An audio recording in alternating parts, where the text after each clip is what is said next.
Gentlemen, if you're over the age of 50 and still masturbate, let me ask you an important question. Have you ever wondered whether it's actually good for your health at this stage of life? Or have you quietly worried that it might be harming your body, lowering your testosterone, weakening your prostate, or affecting your performance without you realizing it? If those thoughts have ever crossed your mind, you're certainly not alone.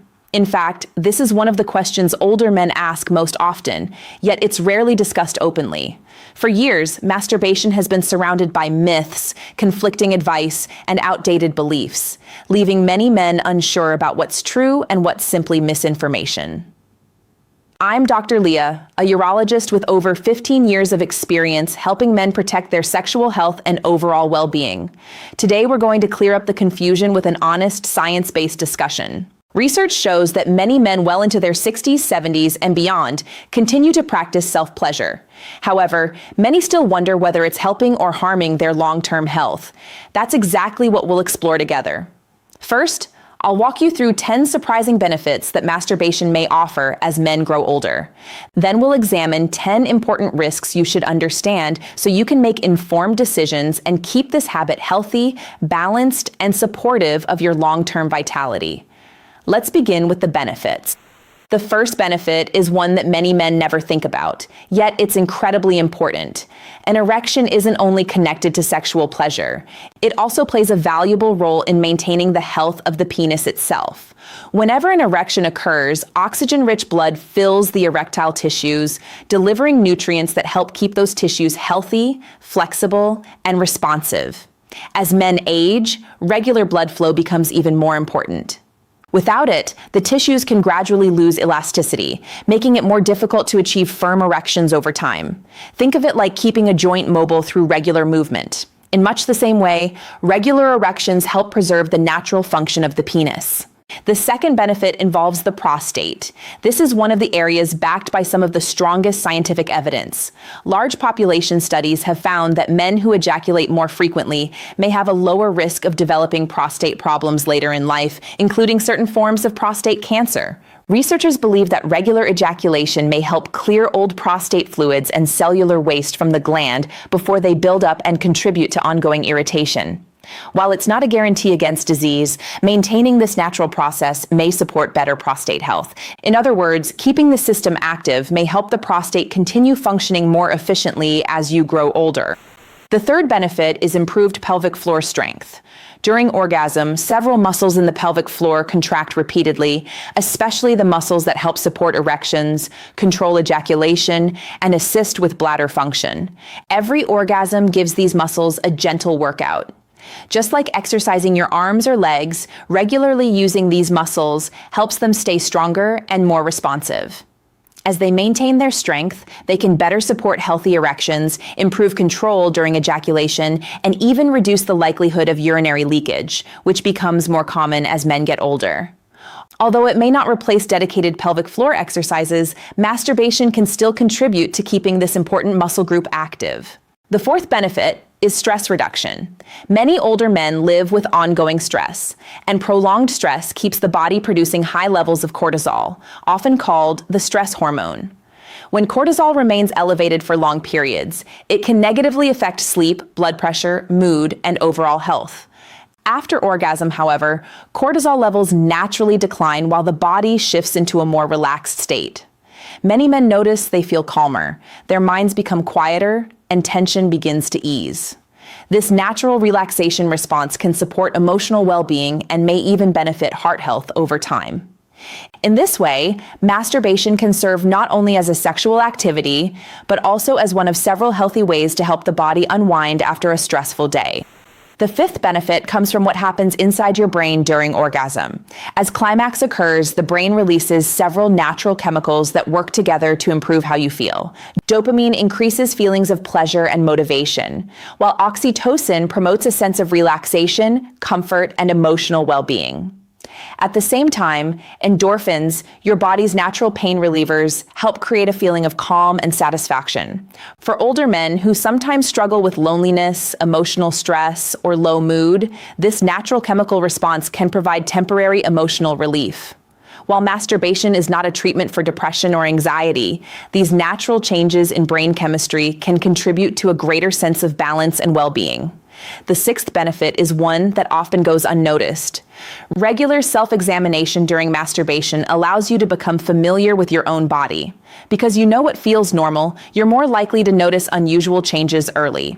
This could include a new lump, swelling, changes in the skin, abnormal curvature, or areas of discomfort that weren't there before. In many cases, men first recognize signs of conditions such as testicular abnormalities, Peyronie's disease, or other penile changes during self-pleasure. Paying attention to these changes and seeking medical advice promptly can lead to earlier diagnosis and better treatment outcomes if a problem develops. The seventh benefit is better sleep. After orgasm, your body releases hormones such as oxytocin and prolactin, while stress hormones continue to decline. This combination creates a calming effect on both the brain and nervous system, making it easier to relax and drift into deep restorative sleep. Many men over 60 struggle with difficulty falling asleep or waking up repeatedly during the night. While masturbation isn't a cure for insomnia, the relaxation that follows orgasm may help some men enjoy a more restful night's sleep and wake up feeling refreshed. The eighth benefit is healthier blood circulation throughout the pelvic region. During arousal and orgasm, blood flow increases not only to the penis, but also to nearby tissues, including the prostate, bladder, and pelvic muscles. Good circulation delivers oxygen and nutrients where they're needed, helping these structures remain healthy and function more effectively over time. The ninth benefit is improved ejaculatory control. Men who experience premature ejaculation can use masturbation as a private opportunity to better understand their body's responses. By practicing techniques such as slowing down, pausing before climax, and recognizing the early signs of ejaculation, many men gradually gain greater control. These skills often carry over into partnered intimacy, helping build confidence, reduce performance anxiety, and create a more satisfying sexual experience for both partners. The 10th and final benefit reminds us that healthy sexuality doesn't begin in the body, it begins in the brain. Every feeling of desire, arousal, and pleasure starts with signals traveling through your nervous system. When these pathways are used regularly, they remain active and responsive. Even if you don't currently have a partner, occasional masturbation can help keep your sexual interest alive and maintain the connection between your brain and body. Many men find that staying sexually active in this way helps preserve desire and makes it easier to enjoy intimacy when the opportunity arises. Like many other functions in the body, sexual responsiveness tends to benefit from regular use. Now let's move to the other side of the conversation, the potential risks. The first risk isn't physical, but emotional. Problems begin when masturbation stops being one part of a healthy life and gradually replaces meaningful relationships. Some older men become so comfortable with solitary pleasure that they slowly withdraw from dating, friendships, or physical intimacy with a partner. Over time, this can lead to increasing loneliness and emotional distance. The goal is not to avoid masturbation, but to keep it in balance. Ask yourself from time to time whether it's adding to your quality of life or quietly replacing the companionship, affection, and genuine human connection that every person needs for long-term emotional well-being. The second potential risk is irritation or minor skin injury.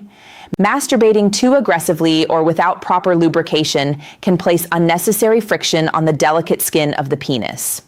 Over time, this may lead to small tears, soreness, redness, or inflammation. Although these injuries are usually minor, damaged skin is more vulnerable to infection and discomfort. Fortunately, this is easy to prevent. Slow down, avoid excessive force, and consider using a high-quality water-based lubricant to reduce friction and protect sensitive tissue. The third risk is becoming overly accustomed to one specific style of stimulation. If you always use the same grip, pressure, speed, or technique, your brain may gradually adapt to that exact pattern. As a result, intimacy with a partner, which naturally feels different, may become less stimulating, making it harder to reach orgasm or maintain arousal. Changing your technique from time to time helps keep your brain flexible and responsive to different forms of touch. The fourth risk involves overlooking an underlying medical condition.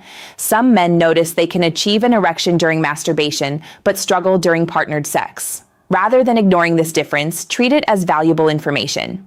It may sometimes point to issues such as poor circulation, diabetes, hormone changes, or other health conditions that deserve medical attention. Identifying these problems early gives you a better opportunity to receive appropriate evaluation and treatment. The fifth potential risk is something many men never consider: poor body positioning. Spending long periods sitting on a hard surface or leaning forward while masturbating can place pressure on the nerves and tissues in the pelvic region. Over time, this repeated pressure may contribute to numbness, tingling, discomfort, or reduced sensitivity in some men. A simple adjustment can make a difference. Choose a comfortable position that supports your body and avoids unnecessary pressure on your pelvis. Your goal should be comfort, not strain. The sixth risk is relying on masturbation as your main way of dealing with difficult emotions. While it can temporarily reduce stress, it shouldn't become your only response to loneliness, anxiety, boredom, or frustration. If every emotional challenge leads to the same coping habit, the underlying issues often remain unresolved. A healthier approach is to build several ways to manage stress. Regular exercise, meaningful conversations, hobbies, meditation, or time with family and friends can all contribute to emotional well-being. The seventh risk involves feelings of guilt or shame. Some men were raised to believe that masturbation is wrong, and those beliefs may still affect them later in life. Persistent guilt can increase stress and reduce peace of mind. If these feelings continue to trouble you, speaking with a qualified mental health professional can help you develop a healthier and more balanced perspective on your sexuality. The eighth potential risk comes from overdoing it. While regular ejaculation may offer certain health benefits, excessive masturbation over a prolonged period can place unnecessary strain on the tissues of the pelvic region. Some men notice aching, heaviness, or discomfort around the testicles or lower pelvis after ejaculating too frequently. This usually isn't a sign of permanent damage, but it is your body's way of telling you to slow down. The healthiest approach is moderation. Pay attention to how your body feels and allow yourself adequate time to recover when needed. The ninth risk mainly applies to men who are trying to father a child. Ejaculating every day can temporarily reduce sperm concentration and motility, which may lower the chances of conception during that period. This doesn't cause permanent infertility, but spacing ejaculations by a few days may improve semen quality when pregnancy is the goal. The 10th and final risk involves becoming overly dependent on pornography. When masturbation is consistently linked to unrealistic or highly stimulating adult content, the brain can gradually begin to expect that level of stimulation. As a result, real-life intimacy may seem less exciting, making emotional and physical connection with a partner more difficult. Maintaining balance is essential. Relying more on your imagination, genuine attraction, and emotional closeness can help preserve a healthier and more satisfying sexual relationship over the long term. As you've seen throughout this discussion, masturbation after the age of 60 isn't something that can simply be labeled as either good or bad. Like many aspects of health, its effects depend on how, why, and how often it becomes part of your life. When practiced with moderation, self-awareness, and respect for your body's limits, it can support sexual function, emotional well-being, and several aspects of long-term health. However, when it becomes excessive or begins replacing meaningful relationships, it may create challenges that deserve attention. The goal isn't fear or avoidance, it's understanding your body well enough to make informed, healthy decisions. Paying attention to changes in your physical and emotional health, maintaining balance, and seeking medical advice whenever something doesn't feel right are all important parts of healthy aging. I hope today's conversation has helped separate scientific evidence from common myths and given you a clearer understanding of both the benefits and the possible drawbacks. Knowledge gives you the confidence to make choices that support your health rather than relying on misinformation or unnecessary fear.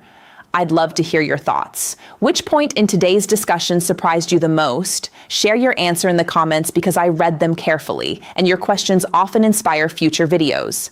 If you found this information helpful, please like this video, subscribe to the channel, and turn on notifications so you never miss future discussions on men's health. Stay informed, stay active, and most importantly, stay healthy.